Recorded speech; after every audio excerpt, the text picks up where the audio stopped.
Ngayong araw ipapakilala ko sa inyo ang isang motorsiklong underbone na nakilala hindi lang sa pagiging matipid sa gasolina. Isa rin ito sa pinakatumatak sa bawat Pilipinong rider. Mapa-ordinaryo man yan o mapa-big bike user, hindi maaring hindi makilala ang motorsiklong ito. Ito ang klase ng motorsiklo na kahit ibalagbag mo o waswasero ka man gumamit ay hindi pa rin bibigay sa tibay ng makina nito. Kahit may fuel injected na ngayon, hindi pa rin nawawala ang Suzuki's Icon. Ito ay walang iba kundi ang Smash 115. 110 lang noon, in-enhance 115cc na ngayon, carburetor type, dekadang motorsiklo. Ito ang topic natin ngayong araw na ito.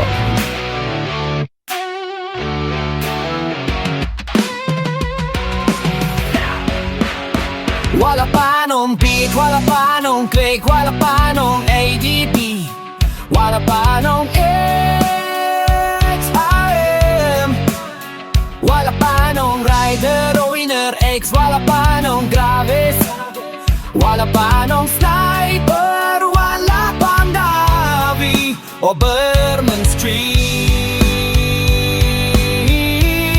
Meron lang Suzuki Smash. Smash ma-porma, smash ma-TV, smash ma-laga, smash ma-tibay, smash ma-liksi, smash ma-lupis, smash ma-rider. Boss Moto.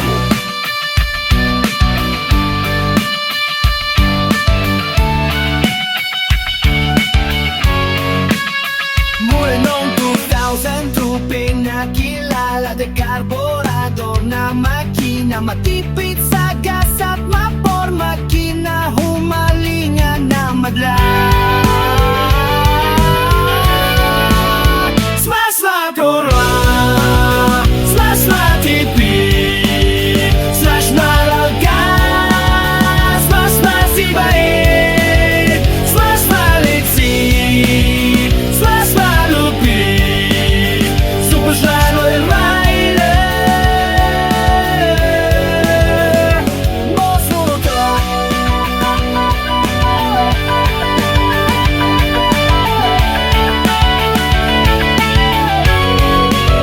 Smash ma porma, smash ma tipid, smash ma lagas, smash ma tibaid, smash ma lipstick, smash ma lupit, super smash oil rider. Boss Moto.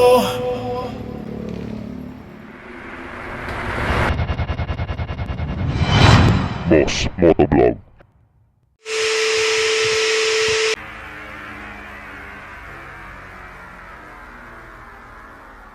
Ito ang Suzuki's Icon. Dinisenyo para makipagkompetensya sa namamayagpag noon na Honda Wave 100. Ito rin ang klase ng motorsiklo na sumabay sa Honda. Kasikatan pa lang noon ng Honda Wave ay sumabay na ang Suzuki's Icon na ito. Carburetor pa rin ito at walang binabago sa makina. Kahit ang ka-competitor nito na Honda Wave ay nag-iiba-iba ang forma at postura, nananatili pa rin ang Suzuki Smash sa kanyang tindig. Ito pa rin yon at hindi masyadong binabago ang disenyo. Kung papansinin mo ang iba pang mga modelo na gawa ng Suzuki, kapansin-pansin na hindi sila masyado nagpapalit ng disenyo. Kung ano yung inupuan ng tito mo at ng lolo mo, yun pa rin ang uupuan ng kaapu-apuhan nyo. Isang matalinong estratehiya ang ginagawa ng Suzuki.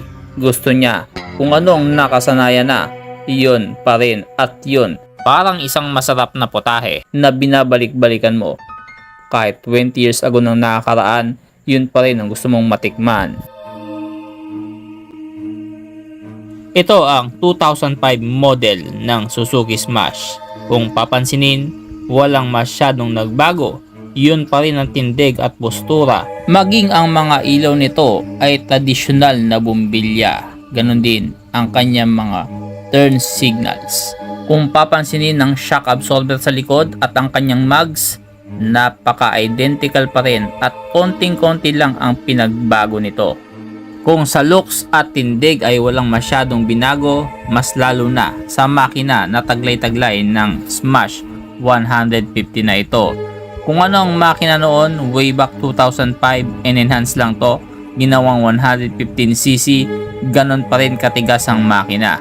Kahit yung mga kasabayan nito ay na-phase out na, nananatili pa rin ang Smash sa kanyang posisyon bilang number 1 underbone leisure bike sa Pilipinas.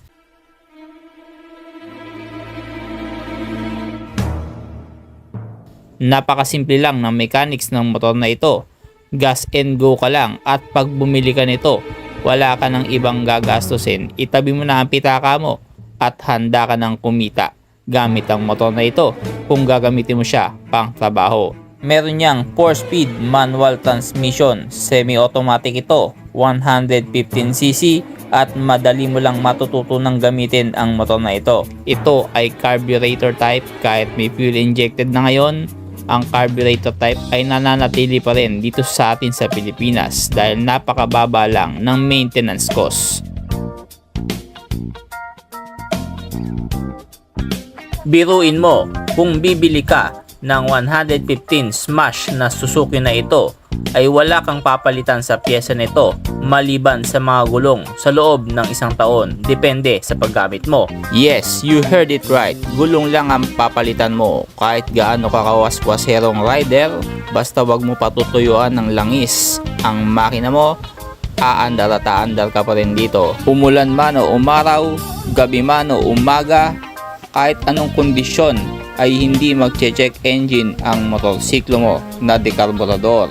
Napakadaling kalikutin. Screw lang ang katapat. Pwede mo nang palakasin, pahinain o kahit patipirin sa gasolina ang motorsiklo mo. Matipid na sa gasolina, mas papatipirin mo pa gamit ang iyong sariling skills o kaalaman na makikita mo nagkalat sa internet ang mga tutorial nito. At pagdating sa mga pyesa, hindi ka mahihirapan sa dekadang motorsiklo na ito. Nagkalat ang mga accessories o mga pampaganda nito maging sa ibang bansa. Napaka user friendly, magaan, kahit sa mga beginner rider ay kakayanin nito. Meron din niyang kickstarter at push button para sa inyong starter, lalo na pag medyo humina na ang inyong baterya. Ang mga ilaw nito sa harapan, sa headlight, bulb type, maging ang kanyang mga turn signal sa harapan, bumbilya din po. At kung titingnan mo, pati sa kanyang mga taillight, bumbilya din ang gamit nito. Kumbaga, pwede mong i-customize, pwede mong palitan ng mga ilaw kung gusto mo, pwede mong palakasin, pwede mong lagyan ng mga kung ano-anong pampagandang ilaw, wag lang sobra para hindi ma-compromise ang inyong baterya.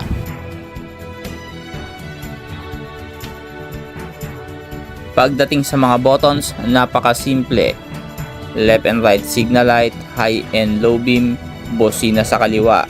At sa inyong kanan naman, wala kang makikita kundi ang inyong ignition. Sa meter panel nito, makikita mo analog type. Wala kang masyadong makikita dito kundi ang mga kailangan mong detalye sa iyong motorsiklo. At ito ay gumagamit ng traditional na susi. Andyan ang ignition, pwede mong isusi, lock, on and off, pwede ka nang umandar. Pagdating sa kanyang mga preno, kung mapapansin nyo sa harapan, ito ay gumagamit ng single fat caliper disc. Ito po ay naka Nissin fat caliper.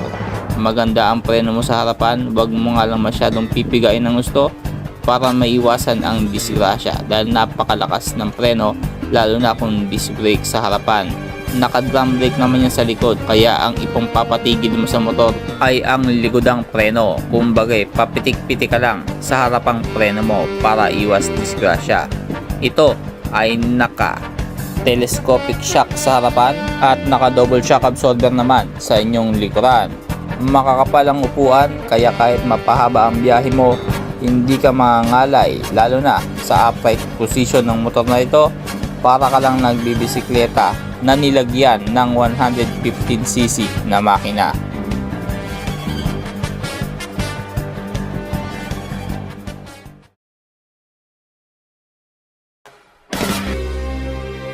Ito ay nakita ko dito.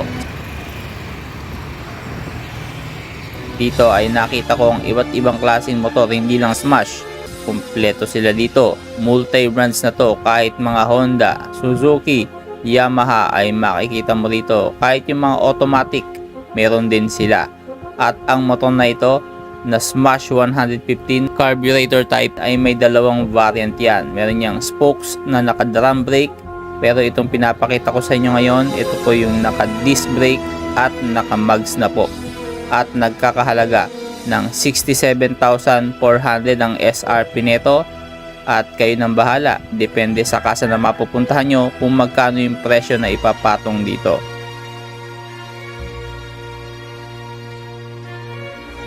At bakit nga ba nananatili pa rin ang carburetor na Smash na ito kahit meron ng fuel injected sa ngayon? Well, ito lang naman ang isang dahilan. Gusto nilang maging tunay na icon. Hanggang sa muli. Paalam.